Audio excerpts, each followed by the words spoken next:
Vaheguru Ji Ka Khalsa, Vaheguru Ji Ki Fateh. The beloved community belongs to divine oneness, and so does all that it achieves.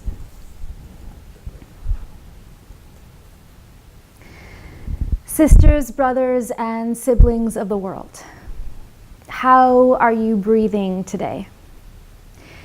Because right now in my body, as a Sikh, as an American, as a woman of color, and as a pregnant woman, I am having a hard time breathing when I wake up and read the news each morning. When I wake up and I see images of immigrant children ripped from their parents at the border. When I see families who are banned from stepping foot into the United States because they are Muslim. When I see the news of the most recent mass shooting, there are so many now, they all blur together. I am having a hard time breathing. When my nation's prison population has skyrocketed to more than 2 million, when the open internet, our platform for our movements, is under attack, when climate change is upon us and our government does nothing to prevent the rising seas and coming storms from devastating the very future of humanity, I am having a hard time breathing.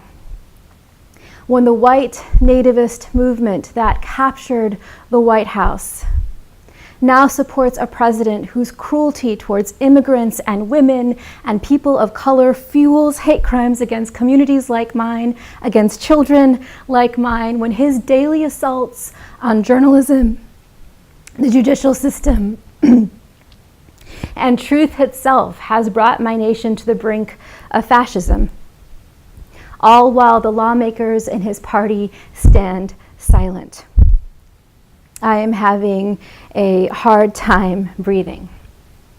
When the voices of millions of brave women breaking their silence, telling their survival stories, calling for justice, cannot stop these very same lawmakers from handing an alleged abuser a lifetime appointment to the Supreme Court, a position of unparalleled power. And now this new court, the most conservative court in nearly a century, will make the labor for justice, for women, for poor people, for people of color in America so much harder, so much longer, and so much more painful, not just for years to come, but for decades to come. I am having a hard time breathing because I had wanted my daughter to be born in a nation where women were believed.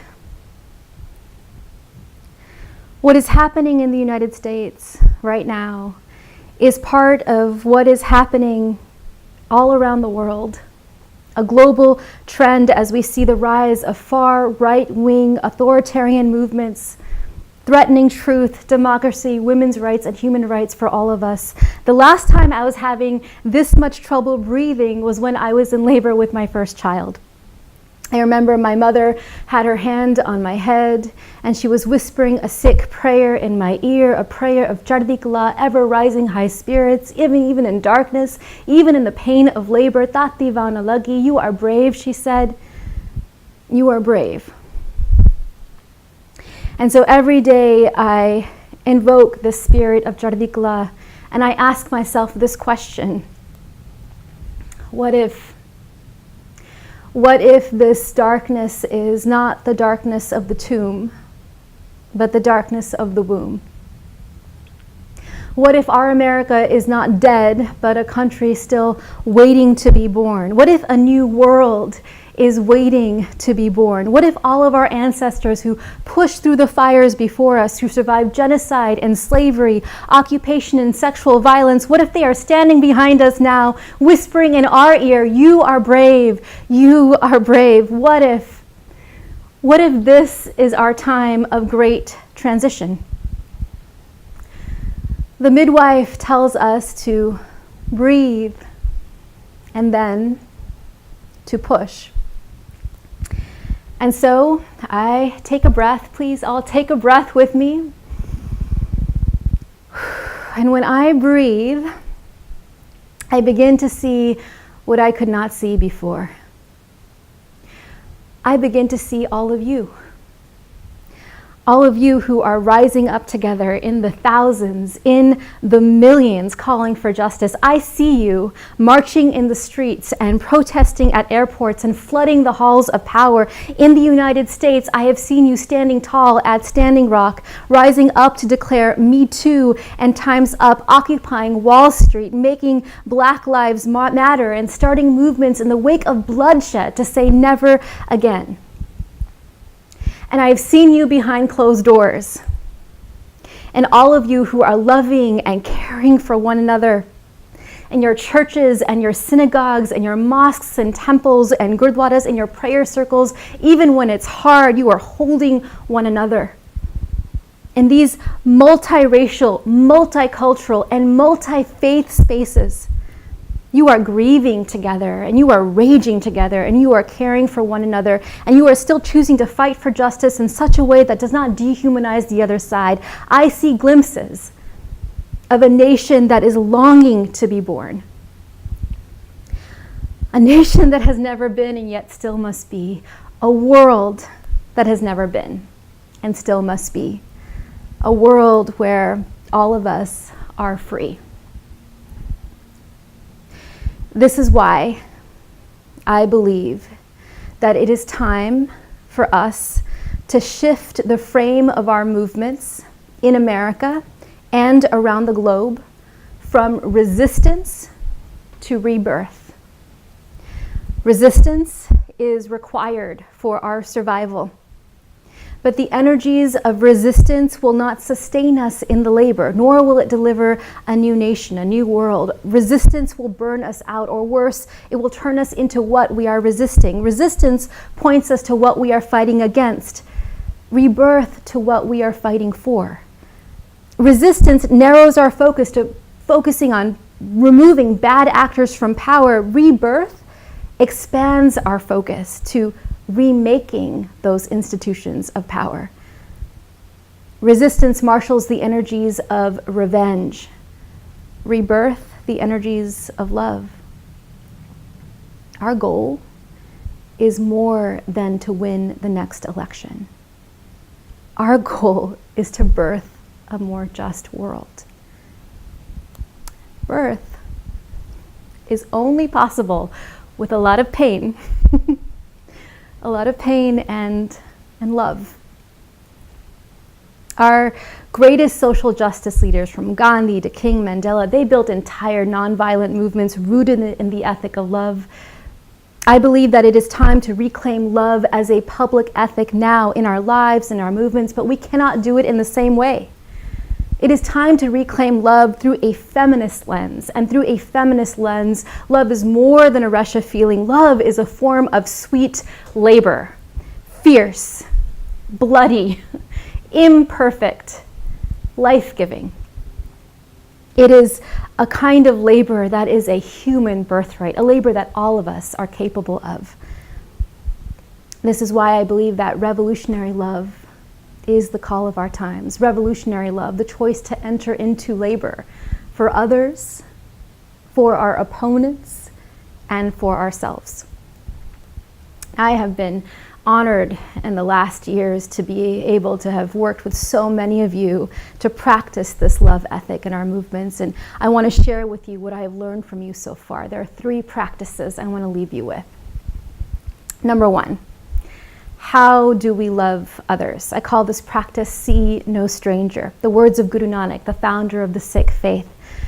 Look, in our movements, solidarity cannot be ruled by the logic of exchange. I do this for you, so you do this for me. No, solidarity must be anchored in our love for one another, a love that springs from shared stories and shared tears. Now note that this is not the golden rule.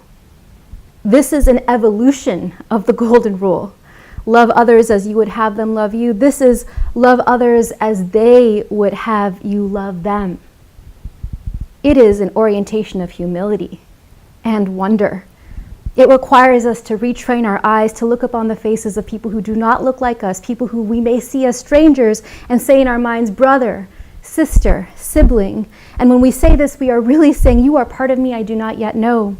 I choose to wonder about you. I choose to hear your stories. I choose to grieve with you. I choose to fight with you when you are in harm's way. And right now in America and all over the world, there are so many communities in harm's way. Love right now means more than prayer. Love means showing up for each other at the vigils, at the marches, and at the polls. That's why you're here right now, to build these coalitions and these friendships that you have never built before. Whose stories have you not yet heard? Who have you not yet grieved with? In what brave new ways will you now fight for one another? But remember, love has no limit. So, number 2, how do we love even our opponents? I call this practice tend the wound. Can we? Can we begin to see the ones who hurt us not as monsters, but as people who themselves are hurting, who themselves are wounded, who themselves feel threatened, who don't know what else to do with their insecurity but to hurt us, to pull the trigger or cast the vote or pass the policy aimed at us? If some of us begin to wonder even about them, listen even to their stories, we learn that participation in oppression comes at a cost. It cuts them off from their own capacity to love. Our opponents, the terrorist, the fanatic, the demagogue in office, they're not evil. They've been radicalized by cultures and institutions that we together can change. Loving our opponents, therefore, is not only moral, it is pragmatic. It is strategic. Take it from this lawyer. It shifts our strategies from removing bad actors to remaking institutions of power. And it opens up the previously unimaginable possibilities of forgiveness and reconciliation. So I ask you, can you see the wound in the ones who hurt you? Can you dare to wonder even about them?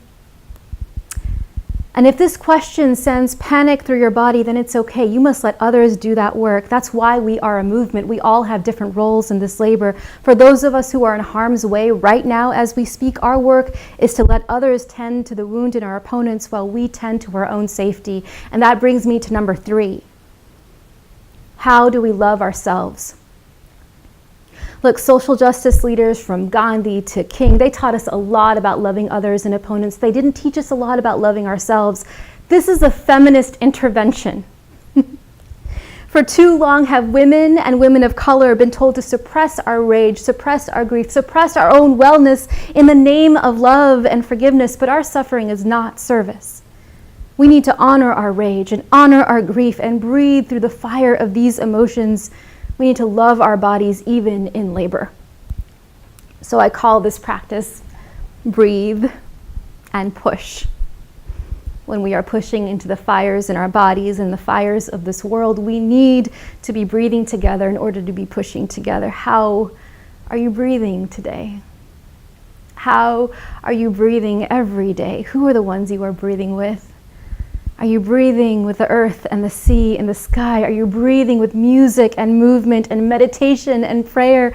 Are you breathing to summon the ancestors at your back? Are you breathing to create joy in your life every day? Breathe in order to remember all that is beautiful and good and worth fighting for. I believe that love must be poured in all 3 directions to be revolutionary. Look, loving just ourselves is spiritual bypassing and escapism. Loving just our opponents is self-loathing. Loving just others and forgetting how to love ourselves and our opponents, that's ineffective. This brings me to all of you. You are the faith leaders and indigenous healers of this world. You are the counselors and the artists and the activists. You are the educators and the organizers in this time of great transition, tasked with birthing a new future. You have at hand thousands of years of stories and scriptures, songs and poetry to help people labor for justice with and through love. We need you now. You can teach us. You can teach each other how to see no stranger, how to tend the wound, and how to breathe and push. For the labor for justice has gone on for centuries before us, and it will go on after us too. But I believe if we can help our communities rise up right now and return to this labor and continue this labor, I believe that our love, our revolutionary love, can begin to deliver the world we dream for all our children yet to come. Thank you so much. Vaheguru Ji Ka Khalsa, Vaheguru Ji Ki Fateh.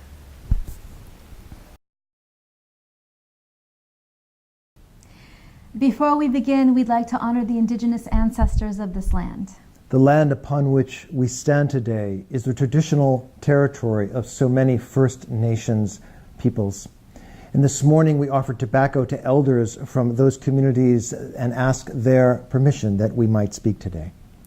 My name is Valarie Kaur of the Revolutionary Love Project. And my name is Victor Kazanjian of URI, the United Religions Initiative. And right now I am 8 months pregnant. And so I could not travel to be with you all today, which is why I'm so grateful that Victor can be here and there with you. Victor has been a thought leader, a thought partner in the movement that we are building to ground our lives and our social justice movements in the ethic of revolutionary love. He has also been a midwife to me as I have been trying to birth these ideas in the world. So the fact that he is here with me now and there with you to continue the conversation brings me so much joy. He'll be there with you right after I deliver my address. Thank you, Valarie. Thank you, Victor.